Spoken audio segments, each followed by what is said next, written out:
அல்லேலூயா. இந்த நாளிலும் கூட உங்கள் குடும்பத்தில் நானும் கூட இணைந்து உங்களோடு சேர்ந்து ஜெபிக்கும்படி நான் வந்திருக்கிறேன். தேவன் பெரியவர். நம்முடைய வாழ்க்கையில் நாம் எப்படியா நியமித்து கொண்டோம். எப்பொழுதுமே இந்த வியாழக்கிழமை ஜெபம் நம்ம வீடுகளில் இருக்க வேண்டும் என்று நாங்கள் சேர்ந்து ஊழியக்காரர்களோடு சேர்ந்து நாம் குடும்பமாய் சேர்ந்து ஜெபிக்க வேண்டும் என்ற அப்படிப்பட்ட ஒரு நியமனத்தை நாம் வைத்து கொண்டோம். ஆகையினால அது கடந்த மாதம் தடைப்பட்டு போய்விட்டது. இது தொடர்ந்து இந்த லாக் அவுட் இருக்கு. அப்படின்னால உங்கள் வீடுகளில் வந்து சந்தித்து வீட்டிலே நான் ப்ரேயர் பண்ண முடியாத நிலைமைகள் இருக்கிறது. ஆனால் கூட கர்த்தர் எல்லாவற்றையும் காண்கிறவராக இருக்கிறார்.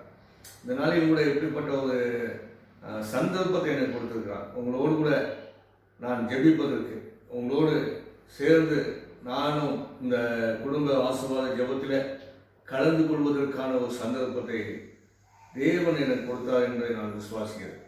நம்முடைய தேவன் எல்லாவற்றையும் சரியாய் செய்கிறவர், எல்லாவற்றையும் ஞானமாய் செய்கிற தேவன் என்று வேதம் சொல்கிறது. எதை செய்ய வேண்டுமோ அதை அவர் ஒழுங்காகவே நமக்கு காண்பித்து செய்யும்படி நம்மை நடத்துகிற தேவன் நம்முடைய தேவன். ஆகையினால இந்த நாளில் கூட உங்களை ஜெபத்தோடு நான் நடத்துகிறேன். நீங்கள் கூட ஆயத்தமாக இருப்பீர்கள் என்று நான் விசுவாசிக்கிறேன். இப்பொழுது கூட ஜெபத்தில் நடத்துவதற்கு முன்பாக சில வசனங்களை நாம் பார்ப்போம். சங்கீத பகுதியிலிருந்து நாம் பார்ப்போம். ஏன்னு சொன்னால் சங்கீதம் நமக்கு அழகாய் விளங்குகிற ஒரு சத்தியமாக இருக்கும். ஈஸியாக நம்ம விளங்கி கொள்ளலாம்.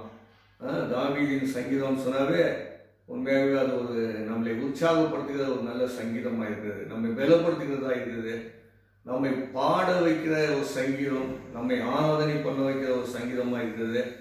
நம்மை ஜெபிக்க கற்றுக் கொடுக்கிற ஒரு சங்கீதமாக இருக்குது. எப்பொழுதும் ஒரு தாவீதின் சங்கீதம் என்றாலே அதை படிக்கும் போதெல்லாம் ஒரு உற்சாகம் நமக்குள்ளே வரும். இந்த நாளில் கூட நானும் கூட உங்கள் மத்தியில் சங்கீதம் 28வது சங்கீதம் இலிருந்து சில வசனங்களை நான் வாசிக்க நான் எடுத்துள்ளேன். அதனால சங்கீதம் 28 6லிருந்து 9 வரைக்கும் நான் வாசிக்கிறேன். நீங்களும் கூட வேதாகமும் உங்கள் கரங்களில் இருக்குமானால் நீங்களும் இதை எடுத்து பாருங்கள்.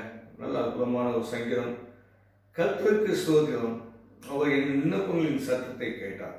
இது தாவீதின் சங்கீதம் என்று சொல்லப்படுகிறது. நான் முதலாவது நான் சொல்லிட்டேன். தாவீதின் சங்கீதனாவே நம்மை ஜெபத்திலே நடத்துகிற ஒரு சங்கீதம், பாட வைக்கிற சங்கீதம், துதிக்க வைக்கிற சங்கீதம், நம்மை ஒரு உற்சாகமான வழியிலே கொண்டு போகிற ஒரு சங்கீதம் என்று நான் சொன்னேன். அதனால இந்த சங்கீதம் பாருங்க எவ்வளோ அழகாக சொல்லப்படுகிறது. 6வது சங்கீதம். கர்த்தருக்கு ஸ்தோத்திரம், அவர் என் விண்ணப்பங்களின் சத்தத்தை கேட்டார். விண்ணப்பங்களின் சத்தத்தை கேட்டார். கர்த்தருக்கு ஸ்தோத்திரம் என்று தாவீது சொல்கிறதை பார்க்கிறோம்.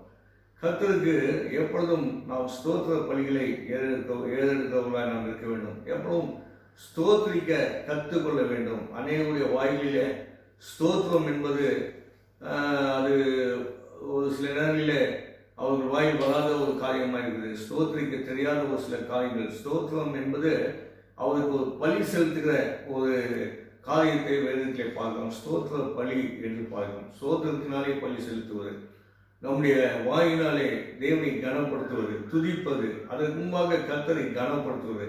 ஸ்தோத்திரம், ஆண்டவருக்கு ஸ்தோத்திரம் என்று சொல்கிறோம். தேவனுக்கு ஸ்தோத்திரம், கர்த்தருக்கு ஸ்தோத்திரம், இயேசுவுக்கு ஸ்தோத்திரம் இப்படிலாம் சொல்லப்படுகிறது. நாம் ஸ்தோத்திரிக்க முதலாவது கற்றுக்கொள்ள வேண்டும். தாவீது அதுதான் சொல்கிறார். முதலாவது ஸ்தோத்திரிங்க, ஆண்டவரை ஸ்தோத்திரிங்க அப்படின்னு சொல்லிட்டு நாம் ஒவ்வொரு நாளும் எந்த நேரத்திலும் ஆண்டவருக்கு ஸ்தோத்திரம் என்று சொல்வதை நாம் அதிகமாய் பயன்படுத்த கடன்பட்டவர்களாக இருக்கிறோம். அவர் என் விண்ணப்பங்களின் சத்தத்தை கேட்டார். ஸ்தோத்திரம் பண்ணுகிற தாவீது சொல்கிறார், என் விண்ணப்பத்தின் சத்தத்தை அவர் கேட்டார். ஒரு நல்ல நம்பிக்கை பாதுகாப்பு. நான் விண்ணப்பம் பண்ணினேன், என் தேவனிடத்தில் விண்ணப்பம் பண்ணினேன், விண்ணப்பம் வைத்தேன், என் விண்ணப்பத்தின் சத்தத்தை கர்த்தர் கேட்டார், தேவன் கேட்டார். அவருடைய நாமத்துக்கு ஸ்தோத்திரம் என்று சொல்கிறார். கர்த்தர் என் பலனும் என் கேடகமாயிருக்கிறார். என் இருதயம் அவரை நம்பியிருந்தது, நான் சகாயம் பெற்றேன். ஆகையால் என் இருதயம் களி கூறுகிறது, என் பாட்டினால் அவரை துதிப்பேன் என்று சொல்லப்படுகிறது. கர்த்தர் என் பலனும் என் கோட்டையுமாய் இருக்கிறார். கடந்த நாட்களில் நான் பேசும்போது கூட தாவீது தேவனை ஆண்டவராகிய தேவனை எப்படியாய் பார்க்கிறார், எப்படியாய் வைத்து கொண்டார், அவரோடு எப்படி நடந்து பழகுகிறார், தேவனை எந்த அளவில் அவர் நேசிக்கிறார் என்பதை நான் சொன்னேன். இங்கு கூட பாருங்க, அவர் பலனாய் என் கோட்டையாய் இருக்கிறார் என்று தாவீது சொல்கிறார். கர்த்தர் என் பலனாய் இருக்கிறார், அவர் என் கோட்டையாய் இருக்கிறார். என் இருதயம் அவரை நம்பியிருந்தது அப்படின்னு சொல்லப்படுகிறது. அவர் என் பலன், அவர் என் கோட்டை. என் இருதயம் எப்பொழுதும் அவரை நம்பி இருந்தது, நம்பிக்கையோடு இருந்தது. கர்த்தர் செய்வார் என்ற ஒரு நம்பிக்கையோடு இருந்தது. கர்த்தர் காண்கிறார் என்ற ஒரு நம்பிக்கையோடு இருந்தது. கர்த்தரால் கூடாத காரியம் ஒன்றுமே இல்லை என்பதை 100க்கு 100 நம்பி என் இருதயம் இருந்தது. தேவனால் கூடாதது ஒன்றுமே இல்லை, தேவனால் எல்லாம் கூடும், தேவன் எனக்கு இந்த வழியை ஏற்படுத்துவார், என் வாழ்க்கையில ஒரு பெரிய வெற்றியை கொடுப்பார் என்ற முழு நம்பிக்கை இன்னைக்கு அனைவரும் ஓரளவுக்கு நம்பலாம். ஓரளவுக்குன்னு சொன்னால் சில நேரங்களிலே ஆமாம் பிரதர் பாஸ்டர் நீங்கள் சொன்னவனமாக நான் நம்புவோம் அப்படின்னு ஒரு சில நம்பிக்கை. மிச்ச ஒரு மீதி நேரங்களில் பார்த்தீங்கன்னு சொன்னால் அவங்க நம்பிக்கைலாம் வேற மாதிரி இருக்கும். வேற ஏதோ ஒரு சகாயம் கிடைக்கும் இடம் என்று அவர்கள் நினைத்துக் கொள்கிற அந்த இடத்தின் மீது அவர்களுக்கு நம்பிக்கை இருக்கும். ஏதோ ஒரு இடத்தை அவர்களுக்கு சகாயம் கிடைக்கிற இடமாக அவர்கள் நம்புவார்கள். ஆனால் ஒரு சில நிமிடங்களில் கர்த்தர் செய்வார் என்ற நம்பிக்கை எங்களுக்கு இருக்கிறது என்று சொல்வார்கள். ஆனால் தாவீதுக்கு அப்படி இல்லை. முழுவதுமே அவர் தான் என் பலன், அவர் தான் என் கேடகம், என் இருதயம் அவரை தான் நம்பி இருக்கிறது, அவருக்கு ஸ்தோத்திரம், அவர் என் விண்ணப்பத்தை கேட்பார் என்ற ஒரு முழு நம்பிக்கையோடு கூட தாவீது இந்த இடத்துல இருக்கிறதை நாம் காண்கிறோம். உண்மையாகவே தாவீதை போல நாமும் கூட தேவனின் பலன் என்று எப்பொழுதோ ஒரு டைம் நம்ம யோசிக்கிறதில்லை, எப்பொழுதே ஒரு சில நேரங்களிலே சிந்திப்பதல்ல, எப்பொழுதுமே அவர் தான் என் பலன், அவர் தான் என் கோட்டை, அவர் தான் என்னுடைய ஜெபத்தை, என் விண்ணப்பத்தை கேட்பார், கண்டிப்பாக கேட்பார் என்ற ஒரு விசுவாசத்தோடு கூட இருக்க வேண்டும். அது மாத்திரல்ல, அவர் நான் நம்பியிருக்கிற தேவன் நான் சகாயம் பெற்றேன். நான் நம்பியிருந்தது, அவர் நம்பியிருந்ததினால அவர் சகாயம் பெற்றாராம். நம்பிக்கை ஒரு நாள் வீண் போவதில்லை என்று வேதம் சொல்கிறது. உன் நம்பிக்கை வீண் போகாது என்று வேதத்தில் நாம் பார்க்கிறோம். அதனால இவருடைய நம்பிக்கை, அவரே நம்பியிருந்தாராம், அவர் என் ஜெபத்தை கேட்டார், அவரே நான் நம்பியிருந்தேன், என் ஆத்துமா அவரே நம்பியிருந்தது. ஆகினாலே நான் அவரிடத்திலே சகாயம் பெற்றேன். அவரிடத்திலிருந்து வருகிற சகாயம் அது நமக்கு எவ்வளோ தேவையோ அதை காட்டிலும் அதிகமான ஒரு சகாயம் செய்கிற தேவனாக இருக்கிறார் பாருங்க.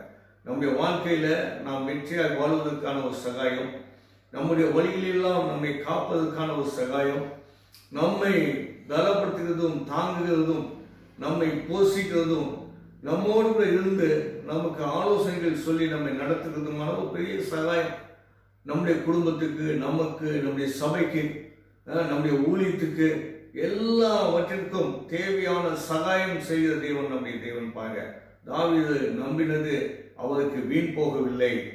அவர் நம்பினால் ஆகினாலே அவர் சகாயம் பெற்றாராம்.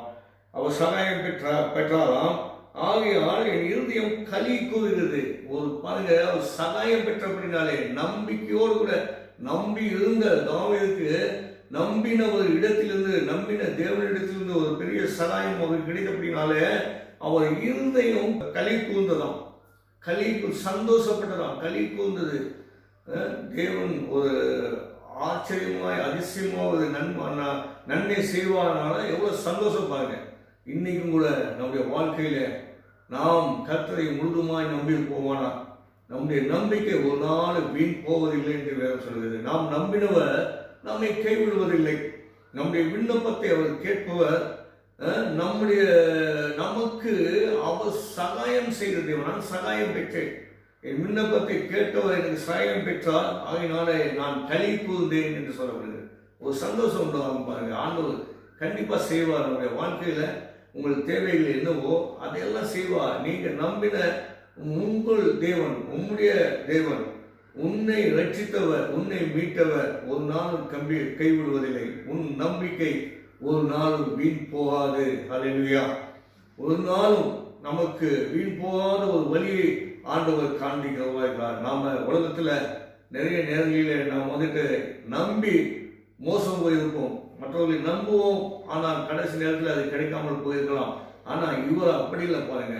இவர் உண்மை உள்ள தேவன் என்று வேதம் சொல்கிறது. உண்மை உள்ளவர். இவர் நீதி உள்ளவர், உண்மை உள்ளவர், நீதி உள்ளவர். இவர் சகாயம் செய்கிற தேவன். இவரிடத்துல சகாயம் இருக்கிறது, கருணை இருக்கிறது. இவர் ஒருவனை கல்சனையோடு காண்கிற தேவன். இவர் ஒவ்வொருவரையும் தேற்றி அவர்களை குணப்படுத்தி அவர்கள் மீது அன்பு வைத்து நடத்துகிறது. அன்பு உள்ளவர். இவருடைய அன்புக்கு இந்த உலகத்துல எந்த ஒரு அன்பும் அது சாதகமா இருக்க முடியாது. மனிதனுடைய அன்பை காட்டிலும், நம்முடைய தாயும் தகப்பனுடைய அன்பை காட்டிலும், நம்முடைய சொந்தம் பந்தங்களுடைய அன்பை காட்டிலும் ஒரு மேலான அன்பு பாருங்க, அற்புதமான அன்பு. அவரை நம்பின ஒருவரும் வெட்கப்பட்டு போவதில்லை. அவரை நம்பிட்டால் தாவீது, அவரை நம்பினாராம், என் ஆத்மா அவரை நம்பி இருந்தது, நான் அவரிடத்திலே சகாயம் பெற்றேன். சகாயம் பெற்றதுனாலே என் இருதயம் களி கூர்ந்தது. பார்த்தீங்களா, அவருடைய இருதயம் களி கூர்ந்ததாம். ஆகினாலே என் பாட்டினால் அவரை துதிப்பேன். இப்பொழுது பாடி துதிக்க ஆரம்பிச்சிட்டால் பாருங்க. அநேக நாட்களிலே தேவனிடத்திலே இருந்து நாம் சகாயம் பெற்றுக்கொள்கிறோம். அநேக நாட்களிலே தேவனிடத்திலே நாம் நன்மையை பெற்றுக்கொள்கிறோம். ஆனால் நன்மை பெற்ற பிறகு ஒரு சந்தோஷம் நமக்குள்ளே உண்டாகிறது. அந்த சந்தோஷம் நிரந்தரமாய் நம்மிடத்தில் இருக்கிறதா என்பதை நாம் யோசிக்க வேண்டும். நிரந்தரமான சந்தோஷம். என்னுடைய வாழ்க்கையில கர்த்தர் செய்த நன்மைகளை நான் ஒவ்வொரு நாளும் நினைக்கிறேன், ஒவ்வொரு நிமிடமும் நினைக்கிறேன். எனக்கு இருந்த ஆபத்துகள், எனக்கு இருந்த துன்பங்கள், எனக்கு எத்தனையோ விதமான பிரச்சனைகள் இருந்தது. அப்பொழுது நான் கலங்கி தவித்துக் கொண்டிருந்தேன். என் தேவனை நான் முழுதுமாய் நம்பின போது அவர் என் பலன், அவர் என் கோட்டை, அவர் நான் நம்பின என்னுடைய கண்மலை என்று நான் எப்பொழுது நம்பினோ அவர் என் ஜெபத்தை கேட்பார், என்னை நடத்துவார் என்று இப்பொழுது கூட நான் அநேக இடத்துல சொல்வதால் தான். ஆண்டவர் கண்டிப்பா நடத்துவார், ஆண்டவர் செய்வார். இதை தான் நான் சொல்லுவேன் பாருங்க. விசுவாசம் எனக்கு இருக்கிறது, ஆண்டவர் செய்வார் என்று.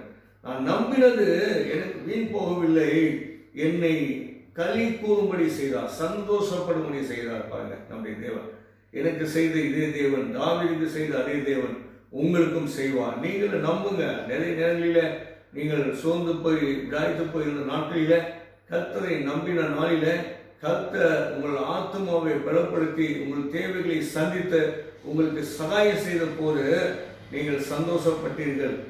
ஆனால் அந்த சந்தோஷம் நிரந்தரமாக இருக்க வேண்டும் என்பதை தான் தாவீது இந்த இடத்துல சுட்டி காட்டுகிறார். நான் பாடினேன், எனக்கு சகாயம் கிடைத்தது, என் இருதயம் களி கூர்ந்தது, நான் பாட்டினால் அவரை என்ன பண்ணினேன், துதித்தேன். பாட்டினால் அப்படின்னு சொன்னா எப்பொழுதும் பாடி துதிக்கிற ஒரு அற்புதமான மனுஷனாக அவர் மாறிட்டாருப்பாங்க. இப்ப சகாயம் எங்கிருந்து வருகிறதாம்?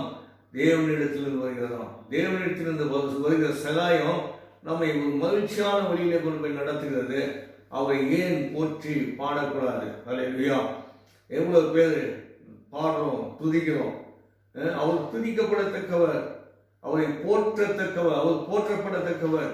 அதுவும் நம்முடைய வாழ்க்கையிலே நமக்கு செய்த நன்மைகளை நினைத்து நாம் எப்பொழுதும் போற்றி பாடி துதிக்க கடைப்படுவதாகிறோம். 8வது வசனம் சொல்கிறது, கர்த்தர் அவருடைய பலன், அவரை தாம் அபிஷேகம் பண்ணினவனுக்கு அதனால அடைக்கலமானவர்.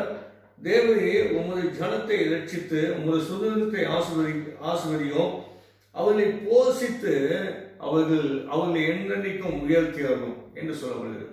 இவர் சொல்றாரு, எனக்கு இப்படிப்பட்ட நன்மைகளாக செய்தாரு, நான் அவரை நம்பினேன், எனக்கு அவர் பலனாய் இருந்தார், எனக்கு அவர் கோட்டையாய் இருந்தார், நான் கோட்டையாய் நம்பினேன், பலனாய் நம்பினேன், என் இருதயம் அவரையே நம்பி இருந்தது, அவர் எனக்கு சகாயம் செய்தார், நான் களி கூர்ந்து அவரை நான் பாடினேன், துதித்தேன். இப்பொழுதோ கர்த்தர் உங்களுக்கும் பலன் உள்ளவராயிருக்கிறார். கர்த்தர் அவருடைய பலன், உங்களுடைய பலன். எனக்கு பலனாயிருந்தவர் உங்களுக்கும் பலனாயிருக்கிறார். அவரே நாம் அபிஷேகம் பண்ணினவனுக்கு அதனால் அடைக்கலமானவர். தாம் அபிஷேகம் பண்ணினவனுக்கு அதனால பலனானவர். பாருங்க, அவர் தெரிந்து கொண்ட மனுஷனுக்கு அதனால பலனாயிருக்கிறார். அவர் உங்களை தெரிந்து கொண்டார், உங்களை அழைத்திருக்கிறார். பாருங்க, நாம் எங்கேயோ இருந்தோம் பாருங்க, ஏதோ ஒரு பாதகத்தில் இருந்தோம், ஏதோ ஒரு பாவத்தில் இருந்தோம், உலக பிரகாரமாக வாழ்ந்து கொண்டு இருந்தோம். இன்னைக்கு நாம் அழைக்கப்பட்டிருக்கிறோம். நாம் எப்படி ஆண்டவராய் இயேசு கிறிஸ்துவை தெரிந்து கொண்டோம் என்பதை நாம் யோசித்து பார்க்க வேண்டும். ஆண்டவரை தெரிந்து கொள்வதற்கு ஏதோ ஒரு வழி பிறந்தது, அது அவராலே பிறந்தது. அவர் மூலமாக தான் நாம் வந்துட்டு தேவனை அறிந்து கொண்டோம். அதனாலே அவர் அபிஷேகம் பண்ணினவனுக்கு அவர் அரணான அடைக்கலமாக இருக்கிறாராம். அரணான அடைக்கலம், பாதுகாப்பாக இருக்கிறாராம், ஒரு பெரிய பாதுகாப்பாக இருக்கிறாராம். தேவரே உங்களுடைய ஜனத்தை ரட்சித்து உமது சுதந்திரத்தை ஆசீர்வதியும், அவர்களை போஷித்து அவர்களை என்றென்றைக்கும் உயர்த்தி அருளும் என்று இந்த இடத்துல தாவீது சொல்கிறார். அவர்களை நீ கைவிட மாட்டீர், கைவிடாதீரும். உமது சுதந்திரம், உம்முடைய சுதந்திரம், சுதந்திரம், உம்முடைய ஆசீர்வாதத்தையும் அவர்கள் உம்முடைய சுதந்திரமாக இருக்க அப்படின்னாலே அவர்களை நீ ஆசீர்வதியும். அவர்களை நீ கைவிடாத தேவன், நீ ஆசீர்வதியும், அவர்களை போஷித்து அவர்களை என்னென்னைக்கும் உயர்த்தி அருளும் என்று சொல்லப்படுது. அவர்களை போஷித்து, அவர்கள் உம்முடைய சுதந்திரம், அவர்களை நீ ஆசீர்வதியும், அவர்களை நீ போஷித்து அவர்களை என்றென்றைக்கும் உயர்த்தி அருளும். ஒரு நாளும் தாழ்ந்து போகாதபடி, ஒரு நாளும் தாழ்மையை சந்திக்காதபடி, ஒவ்வொரு நாளும் எங்கள் தேவன் அவர்களை உயர்த்தி அருளும். அவர்கள் நீர் உம்மால் தெரிந்து கொள்ளப்பட்ட ஜனங்கள், உம்மால் அபிஷேகம் பண்ணப்பட்ட ஜனங்கள், உம்முடைய பிள்ளைகளுக்கு நீர் தான் ஆண்டவர் அரணான கோட்டை என்று தாவீது சொல்கிறார். நீர் தான் அரணான கோட்டை, நீர் தான் பாதுகாப்பு. அவர்களே நீ என்ன பண்ணு, ஆசீர்வதியும், அது உங்க சுதந்திரம், நீங்க ஆசீர்வதிங்க, ஆசீர்வதித்து அவர்களை போஷித்து அவர்களை என்றென்றைக்கும் உயர்த்தி அருளும் ஆண்டவர். எவ்வளவு அழகான சங்கீதம் பார்க்க. இந்த சங்கீதத்தை ஒவ்வொரு முறையும் நாம் தியானிக்கும் போது ஒவ்வொரு வித்தியாசமான வெளிப்பாடுகளோடு கூட நாம் தியானிக்க முடியும் பாருங்க. இதே வசனத்தை, இதே காரியங்களை இன்னொரு முறை நாம் தியானிக்கும் போது அது இன்னும் கொஞ்சம் வித்தியாசமா இருக்கும் பாருங்க, இன்னும் கொஞ்சம் வித்தியாசமா இருக்கும் பாருங்க. அதனால இதே தாவீது பாருங்க, நீங்க 18ஆம் சங்கீதம் 18 பார்த்தீங்கன்னு சொன்னாக்கா அங்கே சொல்லப்படுகிறது 16 19 வரைக்கும் நான் வாசிக்கிறேன் பாருங்க. இதே தாவீது சொல்கிறார், தேவன் உயரத்திலிருந்து அவர் கை நீட்டி என்னை பிடித்து ஜல பிரவாகத்திலிருந்து இருக்கிற என்னை தூக்கிவிட்டார். உயரத்திலிருந்து அவர் கை நீட்டி என்னை பிடித்து ஜல பிரவாகத்தில் இருக்கிற என்னை தூக்கிவிட்டார். என்னிலும் அதிக பலவான்களாக இருந்த என் பலத்த சத்துருவுக்கும் என்னை பகைவர்களுக்கும் என்னை விடுவித்தார். உயரத்திலிருந்து தன் கரத்தை நீட்டி என்னை அவர் தூக்கிவிட்டார். எங்கிருந்து தூக்கிவிட்டார் சொன்னால் ஜல பிரவாகத்தில் இருக்கிற என்னை தூக்கிவிட்டார். பயங்கரமான பிரச்சனைகள், போராட்டங்கள் மத்தியில் இருக்கிற என்னை தூக்கிவிட்டார். ஆபத்திலிருந்து என்னை தூக்கிவிட்டார். பாதாள குழியிலிருந்து என்னை தூக்கிவிட்டார். அக்கிரமங்களில் கிடந்த என்னை தூக்கிவிட்டார். பாவத்தில் கிடந்த என்னை தூக்கிவிட்டார். வேதனைகளை அனுபவித்துக் கொண்டிருந்த, துக்கங்களை அனுபவித்துக் கொண்டிருந்த என்னை தூக்கிவிட்டார். உயரத்திலிருந்து அவர் கரங்களை நீட்டி விட்டாராம். நம்முடைய தேவன் வானத்துக்கும் பூமிக்கும் எவ்வளவு உயரமோ அவ்வளவு உயரமானவர் பாருங்க. அவர் உயரமான தேவன் பாருங்க. அவருடைய வார்த்தைகள் எப்படி இருக்கிறதா, மனிதனுடைய வார்த்தையை போல அல்ல. தேவனுடைய வார்த்தைகள், தேவனுடைய அதிசயங்கள், அற்புதங்கள் எல்லாமே வானத்துக்கும் பூமிக்கும் எவ்வளவு உயரமோ அவ்வளோ உயரமோ. யாருங்க அளவெடுக்க முடியும்? வானத்தையும் பூமியை யாரால அளக்க முடியும்? இந்த பூமிக்கும் வானத்துக்கும் எவ்வளவு உயரம் என்பதை யாராலுமே அறிந்த முடியாது. அத்தனை உயரமானவன் சொன்னாக்கா அவ்வளோ உயரமான அன்பு நிறைந்தவன். பூமிக்கும் வானத்துக்கும் எவ்வளவு உயரமோ அத்தனை உயரமான அன்பு அவரிடத்திலே. மனிதர்கள் மீது பாசம், மனுஷர்கள் மீது நேசம், அவர் உண்டாக்கின மனுஷன் மீது அவருக்கு ஆசை, அவர்களை கரம் பிடித்து தூக்குவதிலே அவர் உண்மையான ஒரு தெய்வமாக இருக்கிறார் பாருங்க. பாதாளத்திலே விடுவதில்லை, பாவத்திலே விடுவதில்லை, பொல்லாப்பிலே அழிந்து போவதற்கு அவர் விடுவதில்லை, பசியோடு தாகத்தோடு இருப்பதற்கு அவர் விடுவதில்லை. அவர்களை உயரத்தில் இருந்து தேவன் தூக்கினாராம். ஜல பிரவாகத்தில் இருந்து என்னை தூக்கிவிட்டார். என்னிலும் அதிக பலவான்கள் இடத்திலிருந்து என்னை பலத்த சத்துருவுக்கும் என்னை நீங்களாக்கி, என்னை பகைக்கிறவர்களுக்கும் எங்களை நீங்களாக்கி மீட்டார். என்னிலும் பலவான்களிடத்திலிருந்து அப்படின்னு சொன்னால் நம்மை காட்டிலும் பலவான்களாய் நாம் காண்கிறோம். அப்படிப்பட்ட என்னை விட பலவான்களாக இருக்கிற அவர்களிடத்திலிருந்து எனக்கு நமக்கு ஒரு மீட்பு. நம்மை தூக்கி விடுகிறார் பாருங்க. பெரிய ஆபத்து வருகிறது என்று நீங்கள் கவலைப்பட வேண்டாம். அவங்கெல்லாம் பரவாயில்ல, என்னை விட பலவான்கள் என்று நாம் நினைக்கிறோம். இல்லவே இல்லை பாருங்க. நம்முடைய தேவனை காட்டிலும் உயர்ந்தவன் உலகத்தில் இல்லை, பலவான இல்லை பாருங்க. அவர் நம்மை தூக்கி விடுகிற அன்புள்ள தெய்வம் பாருங்க. என் ஆபத்து நாளில் எனக்கு எதிர்த்து வந்தார்கள், கர்த்தரோ எனக்கு ஆதரவாயிருந்தார். ஆபத்து நாட்களில் எவ்வளோ பிரச்சனைகள் எதிராகி வந்தாலும் கூட கர்த்தரோ எனக்கு ஆதரவாயிருந்தார். தேவன் உங்களுக்கு ஆதரவாயிருந்தால் போதும், நமக்கு தேவன் ஆதரவாயிருந்தால் போதும். இதே இந்த சங்கீதம் வந்துட்டு 18ஆம் சங்கீதம் நீங்கள் 2 சாமுவேல் 22வது அதிகாரத்தில் சொல்லப்பட்ட காரியங்கள் தான். அது தாவீது சொல்லப்பட்ட காரியங்கள் தான் இந்த இடத்துல ஒரு பாடலாக இந்த இடத்துல பாடுகிறார், ஒரு ஆராதனையாக செய்கிறார் பாருங்க.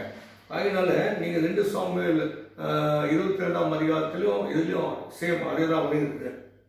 இங்கே சொல்லப்படுகிறதுக்கும் அதுக்கும் கொஞ்சம் சில வித்தியாசங்கள் இருக்கும். இது இன்னும் கொஞ்சம் சுருக்கமாக இன்னும் கொஞ்சம் கருத்தாக நமக்கு விளங்கும் படியாக இருக்கிறது. என் ஆபத்து நாளில் எனக்கு எதிர்த்து வந்தார்கள், கர்த்தரோ எனக்கு ஆதரவாயிருந்தார். அவர் விசாலமான இடத்திலே என்னை கொண்டு வந்து என் மேல் பிரியமாயிருந்தபடியால் என்னை தூக்கி விட்டார். அவர் சொல்றாரு, விசாலமான ஒரு இடத்துல என்னை கொண்டு வந்து என் மேல் அவருக்கு பிரியமா இருந்தபடினாலே அவர் என்னை என்ன பண்ணினாராம், தப்பு விட்டார். அப்படின்னாக்கா உயரமான ஒரு தேவன், உயரமான ஒரு அன்பு உள்ளவர், பூமிக்கும் வானத்துக்கும் எவ்வளோ உயரமோ அதை காட்டிலும் உயரமான அன்பு அவரிடத்தில் இருக்குது. இந்த மனிதன் பிரச்சனையில் இருக்கும்போது உயரமான அவருடைய அன்பு கைவிடுவதில்லை. அப்போ உங்களுக்கு ஆதரவாக இருக்கிறாராம், நமக்கு ஆதரவாக இருக்கிறாராம். இந்த உலகத்தில் நமக்கு யார் ஆதரவுன்னு சொன்னால் வானத்தையும் பூமியும் உண்டாக்கின கர்த்தர். அவர் இடத்திலிருந்து நமக்கு ஒத்தாசை வரும் என்று சங்கீதக்காரன் சொல்கிறதை பார்க்கிறோம். அவர் தான் நமக்கு ஆதரவு. அந்த ஆதரவுள்ள தேவன் என்ன பண்றாராம், நம்மை ஆபத்து நாளிலே உங்களுக்கு ஆதரவாக இருந்து உங்களை காத்து அவர் விசாலமான ஒரு இடத்துல கொண்டு வந்து விட்டார். எதற்காக சொன்னா, என் மேல் பிரியமா இருந்தபடியினால் என்னை தப்புவித்தார். அவருக்கு எவ்வளவு பிரியம் பாருங்க. தேவனுக்கு உங்கள் மீது அதிகமான பிரியம் பாருங்க. அதனால தான் ஜெப நேரம் என்று சொல்கிறோமே, ஜெப வேலை என்று சொல்கிறோமே. இது ஆண்டவரோடு நாம் பேசுகிற ஒரு வேலை பாருங்க. தேவனிடத்தில் பேசுகிற வேலை. அநேக ஜெப வேலையை வேற மாதிரி பேச ஆரம்பிச்சிருவாங்க. ஜெப வேலைன்னு சொன்னாவே ஆண்டவர்கிட்ட ஒரு லிஸ்ட் கொடுக்குற வேலைன்னு நினச்சிடுவாங்க. ஏதோ ஒரு லிஸ்ட்டு, நம்ம இப்போ பர்ச்சேஸ் பண்ண போகும்போது என்னென்ன வேணும்னு ஒரு லிஸ்ட் போடுறோம் இல்லையா, அப்படி போல் ஆண்டவர்கிட்ட போய் உட்காந்துட்டு ஒரு லிஸ்ட் போட உட்காந்துடுவாங்க. இது வேணும் ஆண்டவரே, அது வேணும் ஆண்டவரே, இது வேணும் ஆண்டவரே, அது செய்யுங்க ஆண்டவரே, இது செய்யுங்க ஆண்டவரே. லிஸ்ட் போடுறதல்ல, தேவனிடத்தில் பேசுகிற ஒரு நேரம் ஜெப நேரம். தாவீது தான் சொல்றாரு பாருங்க, அவர் என் மீது பிரியமா இருந்தார். பிரியமா இருந்தபடினால என்னை உயரத்திலிருந்து கரம் பிடித்து தூக்கினார், ஆபத்திலிருந்து என்னை மீட்டார், என்னிலும் பலவான்களிடத்திலிருந்து என்னை காப்பாற்றினார். எனக்கு அவர் ஆதரவாக இருந்தார். என்னை ஒரு விசாலமான இடத்திலே கொண்டு போய் நிறுத்தினார். என் மீது அவர் அன்பாக இருந்தபடினாலே இதையெல்லாம் செய்தார் என்று சொல்லப்படுகிறது. அதே நம்ம 28ஆம் அதிகாரத்தில் பார்த்தீங்கன்னு சொன்னாக்கா, நான் அவர் மீது அன்பாய் இருந்தபடினால எனக்கு வருகிற எல்லா ஆபத்திலிருந்தும் என்னை மீட்டார் என்று பார்க்கிறோம். அவர் சொல்றாங்க, என் விண்ணப்பங்களின் சத்தத்தை கேட்கிற தேவனுக்கு சுகத்திரம். கர்த்தர் என் பலனும் என் கோட்டையுமாயிருக்கிறார். எனக்கு அவர் பலனாயிருக்கிறார், எனக்கு கோட்டையாயிருக்கிறார். என் இருதயம் அவரையே நம்பி இருக்கிறது, அவர் எனக்கு சகாயம் செய்தார். என் இருதயம் இப்பொழுது என்ன செய்கிறது, களி கூர்ந்து அவரை பாடி துதித்தது என்று சொல்லப்படுகிறது. நம்முடைய வாழ்க்கையில நாம் கற்றுக்கொள்ள வேண்டிய விஷயங்கள் நிறைய இருக்கிறது பாருங்க. ஜெப நேரத்துக்கு நாம் வந்திருக்கோம், ஜெப வழியில நாம் வந்திருக்கோம். ஜெபிக்கும் போது கர்த்தர் வந்து நமக்கு உதவியா இருக்கிறார் பாருங்க. ஜெபம் என்றாலே நாம் தேவனிடத்தில் பேச போகிறோம் என்ற ஒரு எண்ணத்தோடு கூட நாம் முழங்கால் படிவிட்டு தேவ சமூகத்தில் அமர வேண்டும். ஏன் முழங்கால்கள் முழக்கப்பட வேண்டும் அப்படின்னு சொன்னா, அங்கே சங்கீதத்தில் நாம் பார்த்தோம், உயரத்திலிருந்து களம் பிடித்து தூக்குகிற தேவன், உயரத்திலிருந்து தூக்குகிற தேவன் உயரமான ஒரு தேவனுடைய சமூகத்துல எல்லாவற்றிலும் உயர்ந்தவர், 10,000ங்களிலே சிறந்தவர், 1000ங்களிலே சிறந்தவர், உயரமானவர், உன்னதத்திலே பெரியவர். அவருடைய ராஜ்யம் பரலோக ராஜ்யம் இருக்கிறது. ராஜ்யத்திலிருந்து நம்மை ஆளுகை செய்கிற அற்புதமான ஒரு தேவன், அதிசயமான ஒரு தேவன், இணை இல்லாத தேவன், ஒன்றுக்குமே இணை இல்லாத, உலகத்துல ஒன்றுக்குமே இணை இல்லாத ஒரு பெரிய தேவன். பாருங்க, அழகில் சிறந்தவர், அன்பில் சிறந்தவர். அவருடைய சமூகத்துல நாம் முழங்கால் படியிட வேண்டியது ரொம்ப அவசியமாக இருக்கிறது. முழங்கால் படிக்கிட்ட தேவ சமூகத்தில் நாம் துதிப்பது, ஸ்தோத்திரிப்பது ரொம்பவும் முக்கியமாக இருக்குது. நீங்க 136வது சங்கீதம் இருந்துட்டு ஒரு சில வசனங்களை வாசிப்போமானால் 123வது சங்கீதம், 123வது சங்கீதத்துல முதல் வசனம் 2, 3 நாம் வாசிக்கிறோம். பாருங்க, பரலோகத்தில் வாசமாயிருக்கிறவரே, உம்மிடத்துக்கு என் கண்களை ஏறெடுக்கிறேன். பரலோகத்தில் நான் சொன்னேன் இல்லையா, அவர் உன்னதத்தில் இருப்பவர், உன்னதமான தேவன். அவருடைய சமூகத்தில் முழங்கால் படிக்க வேண்டுமா வேண்டாமா? அவரிடத்தில் வேண்டிக் கொள்வதற்கு நாம் முழங்கால் படிக்கணும். அவரோடு பேசுவதற்கு நான் எப்படி பேச வேண்டும் என்ற உன்னதமான தேவனிடத்தில் எப்படி பேச வேண்டும்? மளிகை கடையில் லிஸ்ட் கொடுக்குற மாதிரி போய் மளிகை கடையில் நின்றுக்கிட்டு மிளகா கொடு, கத்திரிக்காய் கொடு, மஞ்சள் கொடு, உப்பு கொடு, அப்படி இல்லை. லிஸ்ட் கொடுக்குற தேவன் அல்ல. லிஸ்ட் கொண்டு போய் அவர் கையில் கொடுக்க வேண்டிய அவசியம் இல்லை. நம்மை அறிந்தவர், நம்மை தெரிந்தவர். நீ அவரை பலனாய், உன்னுடைய பலனாய் நீ வைத்துக்கொள், உன்னுடைய கோட்டையாய் வைத்துக்கொள். அவர் விரும்புகிறது அதுதான். என்னை நீ என்ன பண்ண, ஓம் பலனா என்ன வச்சுக்கோ, உன்னுடைய கோட்டையா என்ன வச்சுக்க, என்னை நம்பு, என்னை நம்பு, என்னை நம்பு.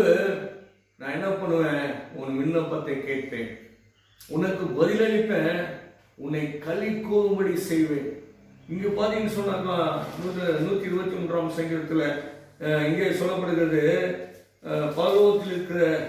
பரலோகத்தில் வாசமாயிருக்கிறவரே, உம்மிடத்துக்கு என் கண்களை ஏறெடுக்கிறேன், உம்மிடத்திலே என் கண்களை ஏறெடுக்கிறேன். பரலோகத்தில் வாசமாயிருக்கிறவரே, எப்படி கண்களை ஏறெடுக்க போறீங்க? பரலோகத்தில் இருக்கிற தேவனுக்கு, உயரமான ஒரு தேவனுக்கு, அன்புள்ள ஒரு தேவனுக்கு, பாதாளத்தில் இருந்து நம்மை மீட்டவருக்கு, நம்முடைய ஜெபத்தை கேட்டு, நம்ம விண்ணப்பத்தை கேட்டு, நமக்கு ஒரு நன்மையை செய்த போது நமக்கு ஒரு மகிழ்ச்சியை கொடுத்த அந்த தேவனுக்கு நம்முடைய கண்களை எப்படி ஏறெடுப்பது? யோசித்து பாருங்க. நம்ம வந்துட்டு ஏதோ சாதாரணமான ஒரு காரியங்களை செய்வதல்ல. தேவனிடத்துல ஒரு பயத்தோடு, பக்தியோடு, தேவன் அற்புதமான ஒரு தேவன் என்பதை உணர்ந்தவர்களாய் பரிசுத்தத்தோடு தன் கண்களை ஏறெடுக்க வேண்டுமா? தன் கண்களை சொல்லும்போது அநேகர் இந்த கண்களை பார்ப்பாங்க. இந்த கண் இல்லை, மனக்கண்கள், இருதயத்தின் கண்கள், மனக்கண்கள் திறக்கப்பட்டு, மனக்கண்கள், இந்த மனம், இந்த இருதயம் தேவனுக்கு நேராக இருக்க வேண்டும் என்பதை தான் கண்களை ஏறெடுக்கன்னு சொல்கிறார். அந்த கண்களை மனக்கண்கள், இருதயத்தின் கண்கள் கர்த்தருக்கு நேராக ஏறெடுக்கப்பட வேண்டும். எப்படி ஏறெடுக்கப்பட வேண்டுமா? வேலைக்காரியின் கண்கள் தங்கள் எஜமானின் கையை நோக்கி இருக்குமா போலவும், வேலைக்காரியின் கண்கள் தன் எஜமானியின் கையை நோக்கி இருக்குமா போலவும், எங்கள் தேவனாகிய கர்த்தர் எங்களுக்கு இரக்கம் செய்யும் வரைக்கும் எங்கள் கண்கள் அவரையே நோக்கி இருக்கிறது. எப்படி நோக்கி இருக்க வேண்டுமா? பரலோகத்தின் தேவனை நோக்கி தன் கண்கள். வேலைக்காரன் தன் எஜமானை எப்படி நோக்கி இருப்பாரோ அப்படி நோக்கி இருக்க வேண்டுமா? ஒரு வேலைக்காரி தன் எஜமானத்தை எப்படி நோக்கி இருப்பாரோ அப்படி நோக்கி இருக்க வேண்டுமா? எதற்கு சொன்னால், எங்களுக்கு இரக்கம் செய்யும் வரைக்கும், கர்த்தர் எங்களுக்கு இரக்கம் செய்யும் வரைக்கும் எங்கள் கண்கள் அவரை நோக்கி இருக்கும். இரக்கம் செய்யும் வரைக்கும், உங்கள் வேண்டுதல் விண்ணப்பங்கள் உங்களிடத்தில் வந்து சேரும் வரைக்கும், உங்கள் தேவைகள் சந்திக்கப்படும் வரைக்கும், உங்களுடைய காரியங்கள் சரியாகும் வரைக்கும், நீங்கள் மீளப்பட்டு வெளியில் வர வரைக்கும், உங்கள் பிரச்சனைகள் மாறும் வரைக்கும் நீங்க என்ன பண்ணுவோம்? கர்த்தருடைய கண்களை நோக்கி, கர்த்தருடைய அந்த பரலோகத்தை நோக்கி, உங்களுடைய இருதயத்தின் கண்கள் அவரை நோக்கி இருக்க வேண்டுமா? வேலைக்காரை போல, வேலைக்காரியை போல. ஒரு வேலைக்காரன் எதற்காக தன் எஜமானை நோக்கி இருப்பார்? யோசித்து பாருங்க. ஒரு வேலைக்காரி எப்படி, எதற்காக ஒரு எஜமானத்தை நோக்கி இருப்பான்? எப்பொழுதும் ஆயத்தமா இருப்பாங்க. எப்போ எஜமான் கூப்பிடுவாரு ஆயத்தமா இருப்பான்.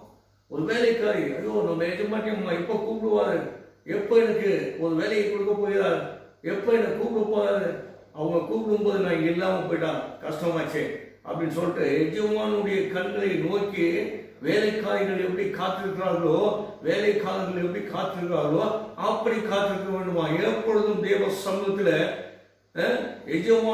எஜமான் எந்த நேரத்தில் எஜமான் நம்மை கூப்பிடுவா, எந்த நேரத்தில் எனக்கு தேவன் அற்புதத்தை செய்ய போகிறார் என்ற ஒரு நோக்கத்தோடு கூட, அந்த ஒரு நல்ல பார்வையோடு கூட நாம் ஒரு எஜமானை பார்த்து ஒரு வேலைக்காரன் காத்திருப்பதை போல காத்திருக்க வேண்டுமா. நாம் காத்திருப்போமா? தேவ சமூகத்தில் இந்த நாளிலே கொஞ்ச நேரம் காத்திருக்கலாம். தேவ சமூகத்தில் நாம் முழங்கால் படியிடுங்கள், ஒரு சில நிமிடங்கள் நான் ஜெபிக்கிறேன், அப்புறம் தொடர்ந்து நீங்கள் ஜெபம் பண்ணுங்க, தொடர்ந்து ஜெபம் பண்ணுங்க. எப்படி ஜெபம் பண்ணுவோம்? தேவ சமூகத்தில் ஒரு வேலைக்காரனை போல எஜமான் கண்களில் நமக்கு தயவு கிடைத்து நம்முடைய காரியங்கள் வாய்க்க பண்ணும் வரை நாம் காத்திருக்க வேண்டும் என்று சொல்கிறது. காத்திருப்போம், தொடர்ந்து காத்திருப்போம். இன்னைக்கு ஒரு 10 நிமிஷம் ஜெபிச்சுட்டு போவதில்லை. எப்பொழுதும் ஒரு எஜமான் எந்த நேரத்தில் நம்மளை கூப்பிடுவாரு, எந்த நேரத்தில் நம்ம வேலை கொடுப்பாரு. அவர் கூப்பிடுற நேரத்தில் நான் இல்லைன்னா கஷ்டமாச்சே, நம்ம வேலையை விட்டு தூக்கிடுவாரு, மாதம் ஆனால் எனக்கு சம்பளம் வராமல் போயிடுமே அப்படின்னு சொல்ல ஒரு கவலையோடு ஒரு வேலைக்காரி எப்படி தன் எஜமானுக்காக காத்து நிற்கிறாரோ அப்படி நாம் எப்பொழுதுமே காத்திருப்போம். ஜெபிக்கலாமா? நம்ம ஜெபம் பண்ணலாம். எல்லாரும் முழங்கால் படிக்கிட்டு தேவ சமூகத்தில் நாம் ஜெபிக்கலாம். நான் ஜெபிக்கிற இடம் இதுதான். அல்லையா? எப்பொழுதுமே இது ஜெப வீடு. இது ஜெபத்துக்காக கட்டப்பட்ட ஒரு இடம். நான் எப்பொழுதுமே இந்த இடத்துல வந்து ஜெபிக்கிறது இப்படி தான், இந்த இடத்துல ஜெபிக்கிறது. அதனால இந்த இடத்துலேருந்து நான் உங்களோடு கூட நான் ஜெபிக்கிறேன். கர்த்தர் பெரிய காரியங்களை செய்வார். இப்போ கூட நாம் எல்லாரும் முழங்கால் படிக்கிட்டு தேவ சமூகத்திலே கர்த்தரை நாம் வாயிலை திறந்து ஸ்தோத்திரிப்போம். ஓ, உண்மை நாங்கள் ஸ்தோத்திரிக்கிறோம் அப்பா, ஸ்தோத்திரிக்கிறோம். பிதாவே உமக்கு ஸ்தோத்திரம். ராஜா, உண்மை நாங்கள் ஸ்தோத்திரிக்கிறோம் அப்பா. ஓ, சர்வ வல்லமை உள்ள எங்கள் தகப்பனாகி உண்மை ஆண்டவரே, நாங்கள் தொழுது கொள்ளும்படி இந்த வேலைகளை கொடுக்கிறேன். உண்மை நாங்கள் ஸ்தோத்திரிக்கிறோம், துதிக்கிறோம் ஆண்டவரே. ஐயா, வானத்தையும் பூமியும் ஆண்டவரே உண்டாக்கின ஐயா உயர்வான ஒரு தேவனிடத்திலே ஐயா நாங்கள் முழங்கால் படியிட்டு நாங்கள் ஜெபிக்கும்படியான ஒரு கிருபையை கொடுத்தீங்களே சுவாமி, உண்மை நாங்கள் ஸ்தோத்திரிக்கிறோம் ஐயா. எல்லா துதிக்கும் ஸ்தோத்திரத்துக்கும் ஐயா பாத்திரமா இருப்பவரே நாங்கள் ஸ்தோத்திரிக்கிறோம். ஸ்துதிகளை விரும்புகிறவரே, ஸ்தோத்திர பலிகளை அப்பா ஏறெடுக்கவன் என்னை கனப்படுத்துகிறான் என்று சொல்லியப்பா ஐயா, நாங்கள் ஸ்தோத்திர பலிகளை இந்த நாளில் ஏறெடுக்கும்படி ஐயா நாங்கள் உண்மை கனப்படுத்தும்படி ஐயா எங்கள் முழங்கால்களில் முடைக்கு நாங்கள் ஆண்டவரை தேவ சமூகத்தில் நிற்க முடியாத ஒரு கிருபையை கூட நாங்கள் ஸ்தோத்திரிக்கிறோம் ஆண்டவரே. உன்னதமானவரே நாங்கள் ஸ்தோத்திரிக்கிறோம் ஆண்டவரே. உயர்வானவரே நாங்கள் ஸ்தோத்திரிக்கிறோம் ஆண்டவரே. ஓ, எங்களை அப்பா எப்பொழுதும் காண்கிறவரே, எங்களை நடத்துகிறவரே நாங்கள் ஸ்தோத்திரிக்கிறோம் ஆண்டவரே. எங்களோடு இருப்பவரே உம்மை ஸ்தோத்திரிக்கிறோம் ஆண்டவரே. எங்களுக்கு பலனாய் இருப்பவரே உம்மை ஸ்தோத்திரிக்கிறோம். எங்களுடைய கோட்டையை நாங்கள் ஸ்தோத்திரிக்கிறோம் ஆண்டவரே. ஓ, மகிமையின் ராஜா எங்கள் நடுவில் இருக்கு அப்படின்னாலே ஸ்தோத்திரம் ஆண்டவரே. ஐயா, வானத்தையும் பூமியும் உண்டாக்கிறவர் எங்களோடு இருப்பதற்காய் ஸ்தோத்திரம் ஆண்டவரே. எங்களோடு இருப்பவர் ஆண்டவரே. அப்பா எங்களை ஆண்டவரே அப்பா எல்லா இக்கட்டுக்கும் விலக்கி காப்பவாய் அப்படின்னாலே ஸ்தோத்திரம். எல்லா பொல்லாப்புக்கும் விலக்கி காக்கிற எங்கள் தெய்வமே நாங்கள் ஸ்தோத்திரிக்கிறோம் ஆண்டவரே. ஐயா, உங்களிடத்திலிருந்து எங்களுக்கு ஒத்தாசை வருது அப்படின்னாலே ஸ்தோத்திரம் ஆண்டவரே. எங்களுக்கு ஒத்தாசை அனுப்புகிற எங்கள் தேவனை நாங்கள் ஸ்தோத்திரிக்கிறோம் ஆண்டவரே. எங்களை ஆண்டவரே அப்பா ஆண்டவரே உங்களுடைய அன்பினாலே அரவணைப்போதே எங்களை ஸ்தோத்திரிக்கிறோம் ஆண்டவரே. உங்களுடைய ஆண்டவரே அன்பு ஆண்டவரே எங்களை ஆண்டவரே விசாலமான ஒரு இடத்திலே கொண்டு போய் நிறுத்துவதற்காக ஸ்தோத்திரம் ஆண்டவரே. உங்களுடைய அன்பு ஆண்டவரே எங்கள் மீது வைத்த அன்பினாலே ஆண்டவரே எங்களை ஆண்டவரே எல்லா இக்கட்டுக்கும் எங்களை விலக்கி காத்து ஆண்டவரே. மரண ஆண்டவரே அப்பா அலைகளில் இருந்து எங்களை மீட்டு ஆண்டவரே. ஐயா, உன்னதமான ஆண்டவரே உங்களுடைய கலத்தினாலே எங்களை பிடித்து தூக்கி நிறுத்துகிறவரே, இந்த வேலையில் நாங்கள் உண்மை ஸ்தோத்திரிக்கிறோம் ஆண்டவரே. ஐயா உம்முடைய ஆண்டவரே, ஜனங்கள் ஆண்டவரே ஐயா உண்மை துதிக்கும்படி ஆண்டவரே உடைய சமூகத்தில் வந்திருக்கிறார்களே, இவர்களெல்லாம் நீங்க ஆசீர்வதிங்கப்பா. இந்த வேலையில முழங்கால் படிவிட்டு கர்த்தரை தொழுது கொடுக்கிற இந்த ஜனங்களை ஆசீர்வதிங்க ஐயா. தேவ பிள்ளைகளை ஆசீர்வதிங்க ஆண்டவரே. ஐயா உடைய பிள்ளைகளுக்கு வரும் ஆண்டவரே அப்பா இக்கட்டுகள் ஆண்டவரே ஐயா இந்த நாளிலே அப்பா விலகி போகும்படி ஆண்டவரை காப்பாத்துங்க. ஒவ்வொருடைய இருதயங்களில் இருக்கிற பாதங்கள், துக்கங்கள், கவலைகள் இந்த நாளிலே மாறட்டும் ஆண்டவரே.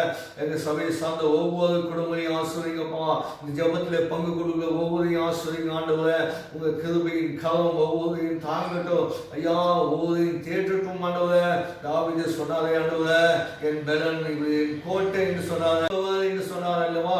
ஓ ஆண்டவரே, நாங்கள் ஸ்தோத்திரிக்கிறோம், உண்மை நாங்கள் ஸ்தோத்திரிக்கிறோம். எங்கள் விண்ணப்பத்தை கேட்பதே, எங்கள் விண்ணப்பத்தை கேட்பவரே நாங்கள் ஸ்தோத்திரிக்கிறோம். என் கோட்டையே, என் பலனே ஐயா, என் இருதயத்துக்கு ஆண்டவரே, என் தேவனே உமக்கு ஸ்தோத்திரம் ஆண்டவரே. எங்கள் இருதயம், எங்கள் ஆத்துமா உண்மையே நம்பி இருக்கிறது சுவாமி. ஐயா எங்கள் நம்பிக்கை வீண் போவதில்லை என்று வேதம் சொல்கிறது ஐயா. எங்கள் நம்பிக்கை ஒரு நாள் வீண் போவதில்லை ஆண்டவரே. நாங்கள் நம்பினவர் ஆண்டவரே எங்களை கைவிடுவதில்லை ஆண்டவரே. ஐயா எங்களுடைய ஜெபத்தை நீர் கேட்டு அப்பா அப்பொழுது ஆண்டவரே நாங்கள் மகிழ்ந்தோம் என்று தாவீது சொல்கிறாரே. ஐயா உடைய விண்ணப்பத்தை கேட்ட போது, அதை நீ அருளச் செய்த போது, அதை கொடுத்த போது, விண்ணப்பத்துக்கு பதிலை தந்த போது, ஆண்டவரே விண்ணப்பத்தை கேட்டு ஆண்டவரே அதற்கு விடுதலை தந்த போது, தேவைகளை சந்தித்த போது, ஐயா அவருக்கு ஒரு பாதுகாப்பை கொடுத்த போது, பராமரித்த போது, அவரை தாங்கின போது, ஐயா அவருக்கு ஆண்டவரே மகிழ்ச்சி உண்டானது என்று வேதம் சொல்கிறது. மகிழ்ந்து களி கூறினாலுமே, உம்மை பாடினாலுமே, உம்மை துதித்தாலுமே, நாங்களும் கூட ஆண்டவரே உம்மை துதிக்கிறோம் ஆண்டவரே, உம்மை பாடுகிறோம் ஆண்டவரே. எங்கள் ஆண்டவரே விண்ணப்பங்களை கேட்டு எங்களுக்கு பதிலை தந்தவரே ஸ்தோத்திரம். இந்த நாளிலப்பா ஒவ்வொரு குடும்பத்தையும் பேர் ஆசிரியங்க, ஒவ்வொரு குடும்பத்தின் மீது தேவ கிருபைகள் இருக்கட்டும் ஆண்டவரே, தேவ தயவு இருக்கட்டும் ஆண்டவரே. சபையை சார்ந்த ஒவ்வொரு குடும்பத்தையும் பேர் வாய் தொட்டு ஆசிரியங்கப்பா. ஒவ்வொரு குடும்பத்திலும் ஆண்டவரே தேவைகள் அதிகம் ஆண்டவரே. யாரெல்லாம் கஷ்டத்தோடு, வேதனையோடு, துன்பத்தோடு இருப்பார்களோ அவர்களுக்கெல்லாம் ஒரு விடுதலை, கர்த்தர் விடுதலை கொடுப்பவர். கர்த்தரை நம்புகிறவர்களுக்கு கர்த்தர் ஆண்டவரே அப்பா அற்புதங்களை செய்த தேவன் என்று நான் நம்பினேன், என் ஆத்துமா நம்பினது, எனக்கு ஆண்டவரே கர்த்தர் பதில் கொடுத்தார் என்று ஆண்டவரை தாவீது சொன்ன பிரகாரமாய் அப்பா நம்பினவர்களுக்கு ஆண்டவரே சகாயம் செய்கிற தேவன் அப்பா, நீ சகாயம் செய்கிற தேவன் ஆண்டவரே. சகாயம் செய்யுங்க ஆண்டவரே. உண்மை நம்பி ஆண்டவரே இருக்கிற ஒவ்வொரு பிள்ளைகளுக்கு சகாயம் செய்யுங்க ஆண்டவரே. தன் பலத்தினால் அல்ல ஆண்டவரே, தன் பராக்கிரமத்தினால் அல்ல ஐயா, தேவனாலே எல்லாமே கூடும் என்று ஆண்டவரே ஐயா சங்கீதக்காரன் சொல்கிறாங்க.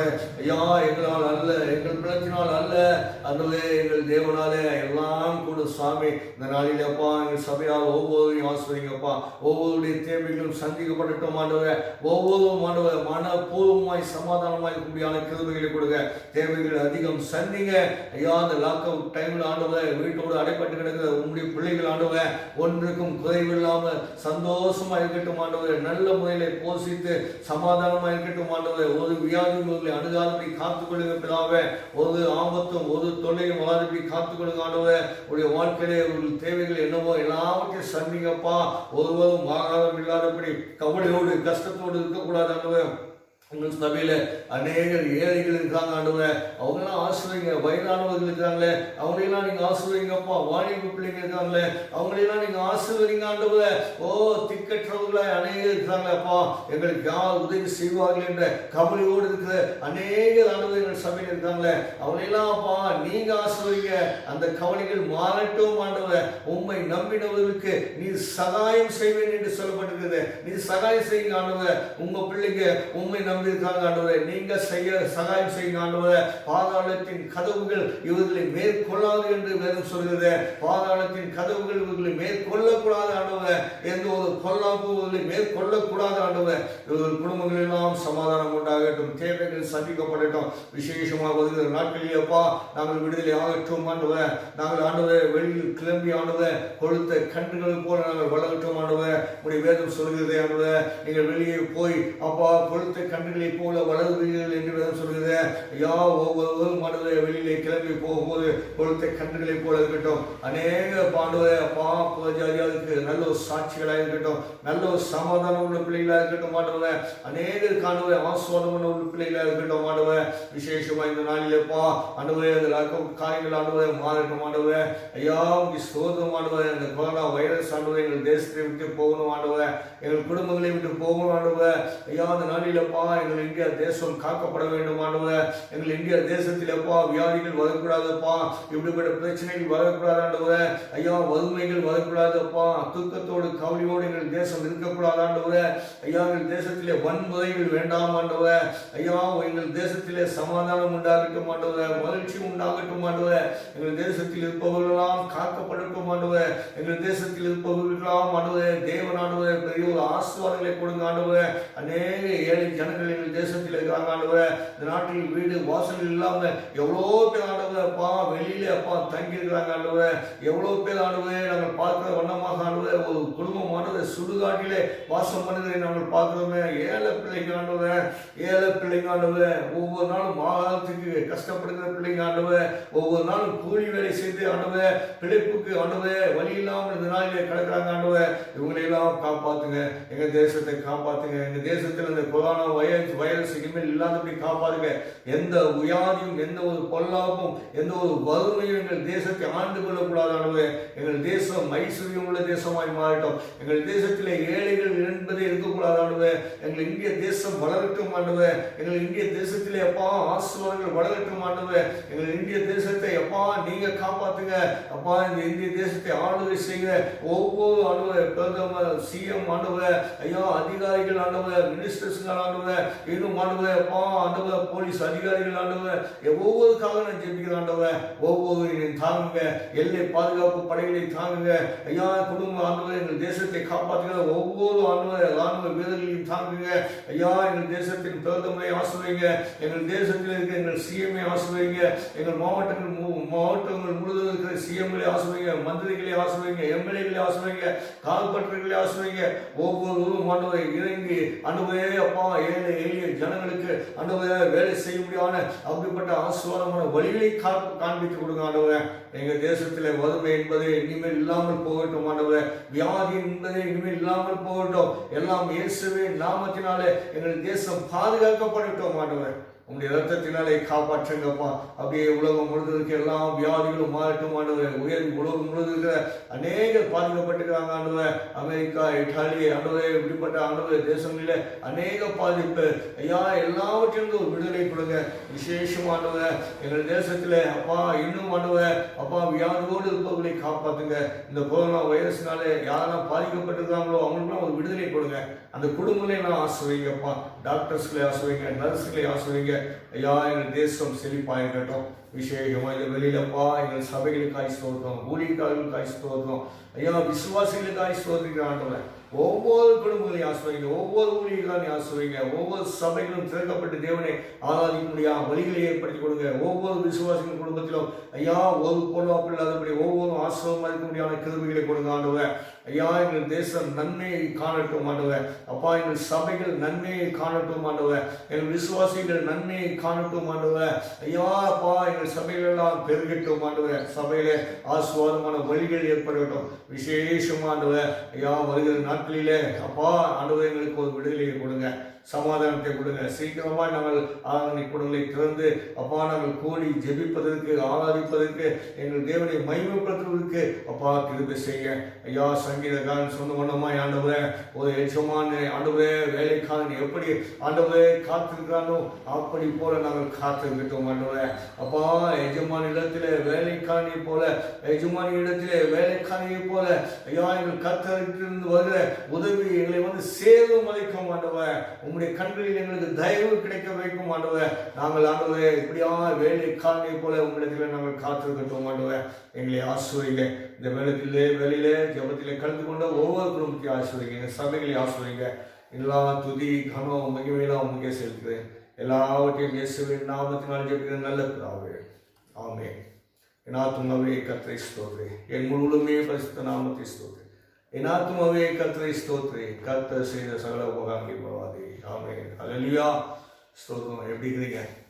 சந்தோஷமாக இருக்கிறீங்களா? தொடர்ந்து ஜெபம் பண்ணுங்க, தொடர்ந்து செய்தியை கேளுங்க, சத்தியத்தை கேளுங்க. வாரந்தோறும் ஞாயிற்றுக்கிழமை உங்களுக்காக நாங்கள் ஒரு நல்ல ஒரு ப்ரிப்பேர் பண்ணி ஆண்டவர் சமூகத்தில் ஜெபத்தோடு இருந்து செய்தியிலே கொண்டு வருகிறேன். நீங்கள் கேளுங்க. அநேகர் அதை பார்க்குறதில்ல, நான் பார்க்குறேன். என்ன சொன்ன தெரியுது, எங்களுக்கு ரிப்போர்ட்ஸ் தெரியுது, எவ்வளோ பேர் பார்த்துக்கிறீங்க, எவ்வளோ பேர் பார்க்கலன்னு தெரியுது. அதனால செய்தி இது உங்களுக்காக, இது கர்த்தருடைய சமூகத்திலிருந்து கொடுக்கப்படுகிற செய்தி. ஆகினால அதற்காக ஜெபத்தோடு இருந்து நான் கொடுப்பதை நீங்கள் அசட்டை பண்ணாதீங்க. கேளுங்க. ஒரு முறை பார்த்தா போதாது, ஒரு முறை இந்த செய்தியை கேட்டால் போதாது, பல முறை செய்தி கேட்டால் தான் அது உங்களுக்கு புரியும். ஒரு முறை கேட்டுட்டு அப்படி வச்சிட்டிங்கனாக்கா உங்களுக்கு புரியாது. தொடர்ந்து செய்தியை கேட்கணும், ஜெபிக்கணும். வாரந்தோறும் வியாழக்கிழமை இந்த லாக் அவுட் முடியும் வரை, நமக்கு விடுதலை கிடைக்கும் வரை இந்த ஜெபம் இருக்கும். தொடர்ந்து உங்கள் வீட்டுக்குள்ள நான் ஜெபிக்கணும்னு நீங்கள் ஆசைப்பட்டீங்கன்னா கூப்பிடுங்க, நான் வாங்க வந்து ஜெபிக்கலாம். கர்த்தர் தாமே உங்களை ஆசீர்வதிப்பாராக. ஆமென்.